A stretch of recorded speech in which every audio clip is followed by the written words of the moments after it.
اعوذ باللہ من الشیطان الرجیم بسم اللہ الرحمن الرحیم ان الذین کفروا سواء علیہم اانذرتہم ام لم تنذرہم لا یؤمنون۔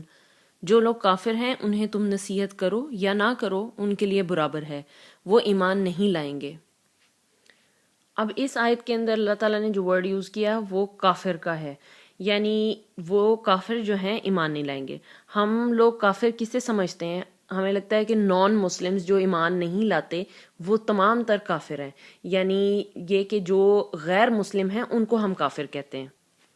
تو اگر اس حوالے سے سوال یہ کیا جائے کہ اس آیت میں تو اللہ تعالیٰ نے یہ کہہ دیا کہ جو کافر ہیں یعنی جو غیر مسلم ہیں وہ ایمان نہیں لائیں گے چاہے آپ جو مرضی کر لیں، تو کیا یہ بات سچ ہے؟ اب خود سے سوال بھی کرنا چاہیے کہ کیا یہ مطلب اس آیت میں تو یہ لکھا ہوا ہے کہ کافر ایمان نہیں لائیں گے، لیکن ہم روز دیکھتے ہیں کہ کوئی نہ کوئی غیر مسلم جو ہے وہ ایمان لا رہا ہوتا ہے۔ کتنے ہی یہودی ہیں، کتنے ہی عیسائی ہیں جو مسلمان ہو رہے ہوتے ہیں روز کی روز۔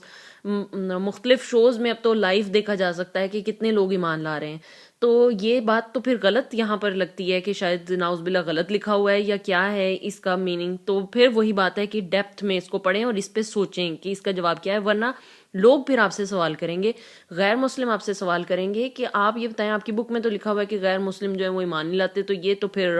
ہم لوگ روز دیکھتے ہیں، تو پھر یہ آپ کی کتاب جو ہے وہ سچی ہے یا کیا ہے اس میں؟ تو امام راضی رضی اللہ تعالیٰ عنہ اور ابن کثیر اور مختلف اور اسکالرز جو ہیں ان کا اس بارے میں یہ اس آیت کے بارے میں کمنٹ ہے کہ وہ کہتے ہیں کہ یہ تمام کافروں اور تمام غیر مسلم لوگوں کے بارے میں بات نہیں کرتی، یہ چند کا ایک گروپ ہے جس کے بارے میں بات کر رہی ہے۔ اس کی اگزامپل وہ اس طرح دیتے ہیں جیسے ہم کہتے ہیں کہ مجھے زندگی میں لوگوں نے بہت دکھ دیے ہیں، تو کیا لوگوں سے مراد کیا حضرت آدم علیہ السلام سے لے کے اب تک کے تمام تر لوگ اس میں شامل ہوں گے؟ نہیں، جتنے کچھ لوگ ہوں گے جنہوں نے آپ کو تکلیف دی ہوگی تو آپ اس کو بیان اس طرح کرتے ہیں جیسے ساری دنیا نے ہی آپ کو تکلیف پہنچائی ہے۔ تو یہاں پر بھی وہی والا جو ہے وہ یوز کیا گیا ہے سپیچ اس طرح کی کہ ایسے لگتا ہے جیسے تمام کافر جو ہیں وہ ان کے بارے میں بات ہو رہی ہے۔ یا جیسے کوئی ٹیچر ہے وہ اس کی کلاس کے بچے جو ہیں اس کو بہت تنگ کرتے ہیں، تو وہ یہ کہے گا ٹیچر کہ اس کلاس کے بچے بہت بدتمیز ہیں۔ تو کیا وہ تمام بچے بدتمیز ہیں یا کوئی ایک دو بچے ہیں جو بہت شرارتی ہیں بیچ میں جس کی وجہ سے ٹیچر کو سب جو ہیں وہ لگتا ہے کہ بہت جو ہے وہ یہ بدتمیز کلاس ہے؟ تو یہ ایک سپیچ کا سٹائل ہے جس میں فرسٹریشن شو کی جاتی ہے، غصہ، اور یہ شو کیا جاتا ہے کہ جو کہنے والا ہے اس کو کتنا غصہ ہے کہ وہ تمام لوگوں کو پھر اس میں شامل کرتا ہے، کہ یعنی اس طرح بات کرتا ہے جیسے وہ چند لوگوں نے ہی اتنا زیادہ جینا سمجھ لیں کہ وہ خراب کیا ہوا لوگوں کا کہ وہ اس میں سب کو انکلوڈ کر لیا جاتا ہے۔ جیسے ماں باپ بھی غصے میں آ کر بچوں کو کہتے ہیں تم لوگوں نے میرا جینا محال کیا ہوا ہے۔ اب سارے بچے تو نہیں کر سکتے، ایک آدھ نے کہیں شرارت کی ہوگی تو وہ سب اس لپیٹ میں آ جاتے ہیں،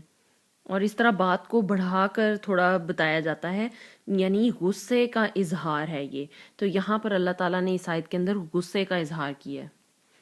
حضرت ابن عباس رضی اللہ تعالیٰ عنہ جو کہ مفسر بھی ہیں قرآن پاک کی، انہوں نے تفسیر کی قرآن پاک کی، بہت ساری چیزیں ہمیں ان سے ہی سیکھنے میں ملتی ہیں۔ تو ان کا یہ کہنا ہے کہ یہ یہودیوں کے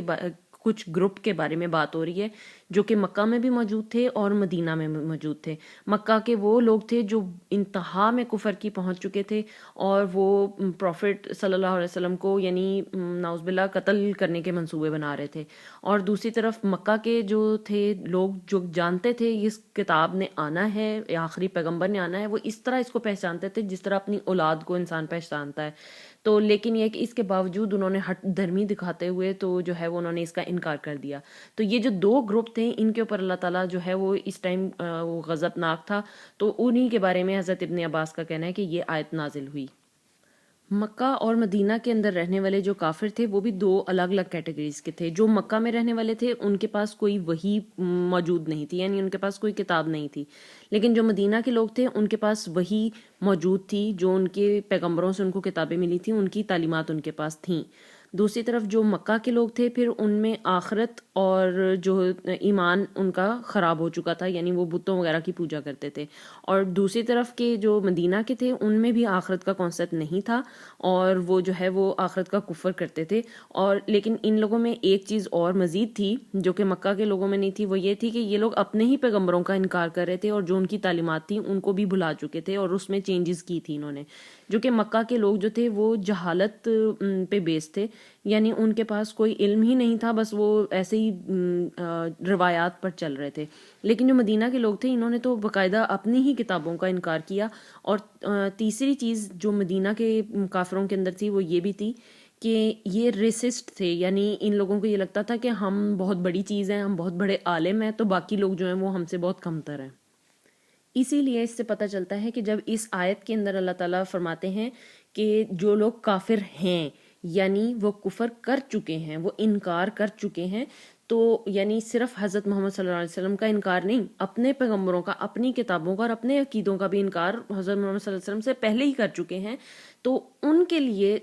برابر ہے کہ آپ انہیں نصیحت کریں یا نہ کریں. یعنی جس بندے کو سب کچھ پتا ہو لیکن اس کے باوجود وہ انکار کر دے اور جان کے ہٹ دھرمی کے ساتھ کرے، تو پھر ان کے بارے میں کہا ہے کہ ان کو چاہے ڈراؤ یا نہ ڈراؤ، وہ ان کے لیے ایک ہی برابر ہے.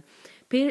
ڈرانے کا ورڈ یوز کیا ہے، یعنی نصیحت جو ہے یہاں پر یہ اس کے میننگ جو ہے وہ ڈرانے کا بھی آتا ہے.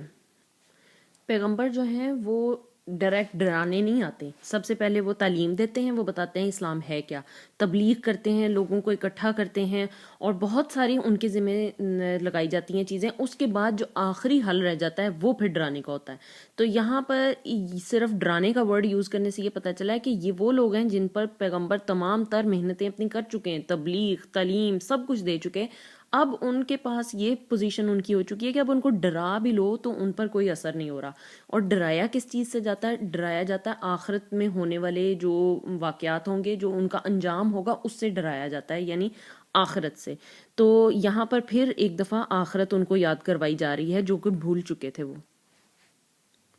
یہ یاد رکھیں کہ یہاں پر تمام کافروں کی یا ان جنرل کافروں کی بات نہیں ہو رہی. ہم لوگوں کا کافروں کے ساتھ رویہ یہی ہے، یعنی غیر مسلموں کے ساتھ ہمارا رویہ یہی ہے کہ ہم لوگ ان کو نفرت کی نظر سے دیکھتے ہیں. یعنی کوئی ہندو ہے تو ہم اس کو نفرت سے دیکھیں گے کہ یہ مطلب پتہ نہیں کون سی مخلوق ہے. یہاں پر اللہ میاں نے صرف ان لوگوں کی بات کی ہے جو کہ جانتے ہیں سب کچھ. یعنی ایک تو ہے نا کہ وہ انسان کے پاس علم نہیں ہے، یا وہ جاہل ہے،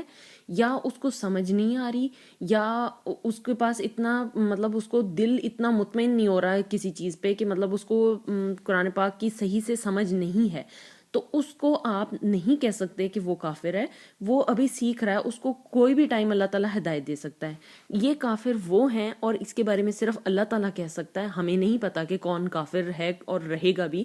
تو اس لیے یہ وہ کافر ہیں جن کے بارے میں اللہ تعالیٰ نے بات کی ہے کہ وہ اللہ تعالیٰ کو پکا پتہ ہے، یعنی اللہ تعالیٰ ہر چیز پر اس کا علم جو ہے وہ احاطہ کیے ہوئے ہے. تو اللہ تعالیٰ جانتا ہے کہ یہ وہ لوگ ہیں جو نہیں مان لائیں گے، اور یہ ہیں بھی وہ کہ یہ نہیں کہ وہ کہہ رہے ہیں کہ ہمارا دل نہیں مان رہا یا ہمیں سمجھ نہیں آ رہی. یہ وہ ہیں ان کو پتہ ہے، ڈیفینیٹلی پتہ ہے کہ کیا ہے قرآن پاک اور ہماری کتابوں میں جو کچھ تھا وہ سب وہ جانتے ہیں، لیکن اس کے باوجود وہ کہہ رہے ہیں اپنے کانوں میں انگلیاں ٹھونس لو، ہم نے ایمان لانا ہی نہیں ہے، بس سنو ہی نہ کسی کی بات. اس آیت کو سمجھنا اس لیے ضروری ہے کہ یہ کچھ گروپ کے بارے میں بات کی، یہ سب کے لیے نہیں، کیونکہ پھر جب کوئی غیر مسلم مسلمان ہوتا ہے تو پھر لوگ ان کو اس طریقے سے اس آیت کے ذریعے سے اپنے گھر والوں سے دور کر دیتے ہیں کہ تمہارے گھر والے، وہ اگر بیچارہ اپنے گھر والوں کو بھی مسلمان کرنے کی کوشش کرتا ہے اور وہ نہیں ہو رہے، تو پھر لوگ کہتے ہیں کہ یہ کافر ہیں، تم انہیں نصیحت کرو یا نہ کرو کوئی فرق نہیں پڑے گا، تم ان کو چھوڑ دو ان کے حال پہ. نہیں، آپ کے وہ پیرنٹس ہیں، آپ کے گھر والے ہیں، آپ کی فیملی ہیں، ان کو قطعاً چھوڑنے کا نہیں کہا گیا،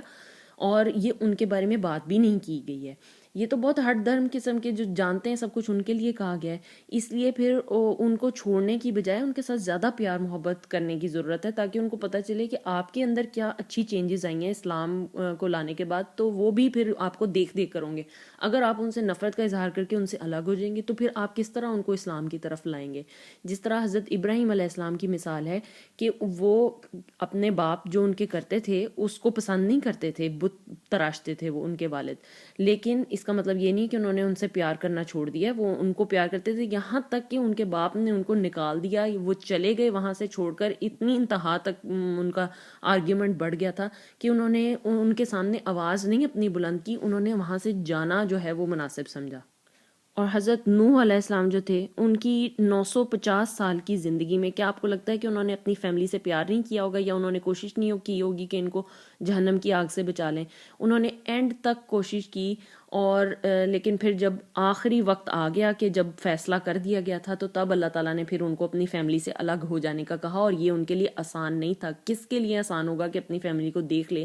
کہ اب ان کا انجام کیا ہونے والا ہے. تو اس لیے جو ہے وہ ان کو بھی آخری دم ہی بتایا گیا، حضرت نوح علیہ السلام کو پہلے نہیں بتایا گیا کہ اپنی فیملی سے الگ ہو جائیں، ورنہ اللہ تو پہلے سے ہی جانتا تھا کہ ان کی فیملی جو نہیں مانے گی. نہیں، انہوں نے ساتھ ان کے رہ کے ان کو پیار محبت سے رہنے کی ہی تلقین کی، اور وہ رہے بھی ان کے ساتھ پیار محبت کے ساتھ. لیکن ایک وقت آیا جب فیصلہ سنا دیا گیا تو پھر ان سے الگ ہونے کا حکم دیا گیا. اور پھر ہمیں حضرت محمد صلی اللہ علیہ وسلم کی تعلیمات بھی کچھ ایسی ہی ہیں. جیسے ایک دفعہ ایک یہودی لڑکی کا جنازہ جا رہا تھا، تو حضرت محمد صلی اللہ علیہ وسلم کھڑے ہو گئے. تو صحابیوں نے پوچھا کہ آپ کیوں کھڑے ہوں گے، یہ تو یہودی ہے جو مر گئی ہے یہودیت میں ہی. تو حضرت محمد صلی اللہ علیہ وسلم نے فرمایا کہ کیا یہ حضرت آدم علیہ السلام کی اولاد نہیں تھی؟ یعنی یہ کہ ہمیں تو ہمیشہ بھلائی اور اچھائی اور نیکی کا ہی سبق دیا گیا ہے. اور یہ تمام کفار کے بارے میں بات نہیں کر رہا، یہ تو اللہ تعالیٰ نے جج کرنا ہے کہ کوئی کس حالت میں مرا ہے اور کیا اس کے ایمان کا درجہ تھا. تو ہم نے صرف یہ دیکھنا ہے کہ یہ صرف چند لوگوں کے اوپر اللہ تعالیٰ نے ان کو مطلب ایک وارننگ کے طور پہ کہ اب ان کا انجام ہونے والا ہے، تو یہ آیت نازل کی. پھر آپ صحابیوں کی مثال لے لیں، یعنی ہم ان کے بارے میں ایسی بات بھی کہنا مناسب نہیں اب سمجھتے، لیکن ایک سبق حاصل کرنے کے لیے کہ کس طرح اللہ چاہتا ہے تو ایک انسان کو بالکل نئی زندگی دے دیتا ہے. حضرت